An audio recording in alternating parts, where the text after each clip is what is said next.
வணக்கம் நண்பர்களே, welcome to Sindhu cooking. வாங்க இன்னைக்கு ஸ்ரீலங்காவில் எங்களுடைய பருத்தி துறையில் நாங்கள் பாரம்பரியமாக செய்யக்கூடிய ராசவள்ளி கிழங்குல ஒரு ஸ்வீட் ரெசிபி தான் பார்க்க போகிறோம். இதை நாங்கள் பின்னிற வேலையில் ஒரு டெசர்ட்டாக சாப்பிடுவோம். சரி வாங்க அதை எப்படி செய்யலாமென்ட்டு பார்க்கலாம். ராசவள்ளி கிழங்கு பார்க்கையில் எங்களுக்கு கருணக்கிழங்கு மாதிரி தான் இருக்கும். ஸோ இதே அளவும் இருக்கும், இதை விட சின்னதாக பிடிக்கரண மாதிரியும் இருக்கும். ஸோ நாங்கள் இதை தோல் வெட்டினா தான் எங்களுக்கு இதோடைய வித்தியாசம் தெரியும். பார்த்திங்க அப்படின்னா உள்ளே இருக்கிற தோல் வந்து டார்க் பர்பிள் கலர்லேயும் கிழங்கு வந்து எங்களுக்கு லைட் பர்பிள் கலர்லேயும் இருக்கும். நான் இப்போ தோலெல்லாம் வெட்டி எடுத்துட்டேன். ஸோ எங்களுக்கு ஒரு 1/2 கிலோ இருக்கும் இந்த ராசவள்ளி கிழங்கு. இனிமேல் நாங்கள் வறுத்து அரைத்த உளுத்தமாக 1 டேபிள் ஸ்பூன் எடுத்துக்கொள்வோம். இதை நாங்கள் கரைச்சி எடுத்துக்கொள்ள போகிறோம்.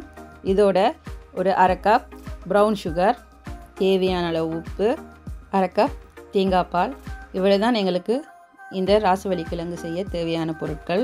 முதல்ல நாங்கள் கிழங்கை எவ்வளோ முடியுமோ அவ்வளோ சின்னதாக கட் பண்ணி எடுத்துக்கொள்வோம். இதை நாங்கள் நல்லா வாஷ் பண்ணணும். பார்த்திங்க அப்படின்னா கருணக்கிழங்குல இருக்கிற வலுவழுப்பு தன்மை இந்த கிழங்குலேயும் இருக்குது. ஸோ ஒரு 5-6 தடவை நல்லா வாஷ் பண்ணி எடுத்துகிட்டு இனிமேல் இதை ஒரு வேறு பாத்திரத்தில் மாற்றிக்கொள்ளுவோம். ஸோ இந்த கிழங்கு அவிய தேவையான அளவு நாங்கள் தண்ணி சேர்த்துக்கொள்ளலாம். நான் இதில் 1 கப் தண்ணி சேர்த்துக்கொள்ள போகிறேன். ஸோ இந்த கிழங்குக்கு தேவையான அளவு உப்பையும் இதோடையே நாங்கள் சேர்த்துக்கொள்ளுவோம். இனிமேல் நாங்கள் அதை மூடி போட்டு ஒரு 10 நிமிஷம் அவிய விடலாம். ஸோ இப்போ இதை நாங்கள் ஓப்பன் பண்ணி பார்த்தா கிழங்கு பெருசாக அவியலை நாங்கள் போட்ட மாதிரியே தான் இருக்குது. இந்த கிழங்கு நல்லா அவிஞ்சிட்டுன்னா நல்லா கரைஞ்சிடும். ஸோ உங்களுக்கு நான் எடுத்து காட்டுறேன் பாருங்கள். ஒரு தடவை நல்லா மிக்ஸ் பண்ணி விடுங்க. மறுபடியும் ஒரு மூடி போட்டு ஒரு 10 நிமிஷம் அவிய விடலாம். இப்போ பார்த்திங்க அப்படின்னா கிழங்கு நல்லாவே அவிஞ்சிட்டு நல்லா கரைஞ்சிட்டு கிழங்கு. உங்களுக்கு இன்னும் கரையணும் அப்படின்னா நீங்கள் இந்த கரண்டியாலவே மசித்து விட்டுக்கொள்ளுங்க.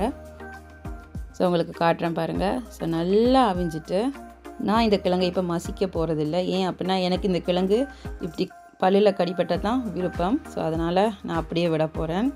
ஸோ கிழங்குமே எங்களுக்கு நல்லா அவிஞ்சிட்டு இன்னும் ஒரு 5 நிமிஷம் போது எங்களுக்கு இந்த ராசவள்ளி கிழங்கு தயாராகிடும். இதோடு நாங்கள் ஒரு 1/2 கப் கருத்தை சீனி சேர்த்துக்கொள்ளுவோம். ஸோ இதையும் நல்லா மிக்ஸ் பண்ணி விட்டுருவோம். இப்போ பார்த்திங்க அப்படின்னா நாங்கள் வறுத்து அரைத்த உளுத்தமாக எடுத்து நாங்கள் தானே அதோடு கொஞ்சம் தண்ணி சேர்த்து கட்டி இல்லாமல் நாங்கள் கலந்து எடுத்துக்கொண்டு அதையுமே இதோடு சேர்த்துக்கொள்ளுவோம். இனிமேல் இதெல்லாம் சேர்க்க எங்களுக்கு கிழங்கு வந்து இறுக பார்க்கும். இதோட நாங்கள் ஒரு 1/2 கப் தேங்காய் பால் சேர்த்துக்கொள்ளலாம். ஸோ உங்களுக்கு இந்த ராசவள்ளி கிழங்கு வந்து கொஞ்சம் கஞ்சி தன்மையாக வேணும் அப்படின்னா நீங்கள் இன்னும் கொஞ்சம் தேங்காய் பாலும் கொஞ்சம் தண்ணியும் சேர்த்துக்கொள்ளலாம். ஸோ எல்லாத்தையும் நல்லா மிக்ஸ் பண்ணி விடுங்க.